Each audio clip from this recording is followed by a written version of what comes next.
Barak Democratic ফ্রন্টের তরফ থেকে 7/6/2024 একটা মেমোরেন্ডাম দেওয়া হয়েছিল মাননীয় ডিসি মহাশয়ের কাছে।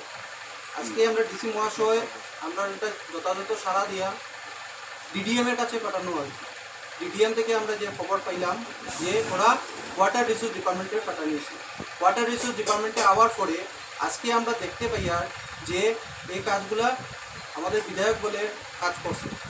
আমরা একদিন সাক্ষাৎকার হয়েছিল মাননীয় বিধায়কের কাছে উদাহরণে, তো উনি কইছিলেন যে আমরা এদিকের কাজ সম্পূর্ণ করে দিয়েছি, শিমুলতলা এন্টির বাঁধের কাজ, সুইচ গেটের কাজ সম্পূর্ণ করছি।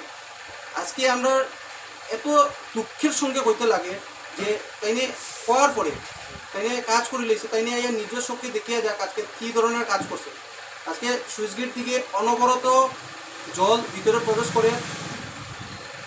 আজকে এই প্রবেশের কারণে মোটামুটি রংপুরের 15,000 মানুষ গৃহহীন হয়ে বাঁধের উপরে আশ্রয় আছে। আজকে তাইনে ক্ষমা চাইতে লাগবো, বরাক ডেমোক্রেটিক ফ্রন্ট থেকে তাইনের কাছে দাবি জানিয়ে আর জেনে তাইনে ক্ষমা চাইত রংপুরবাসীর কাছে। তাইনে এই এতটুকু কাজ করতে পারছুন না, তাইনে একজন বিধায়ক হইয়া যে সুইচ গেটের প্লেটটা লাগাইতে পারছুন না।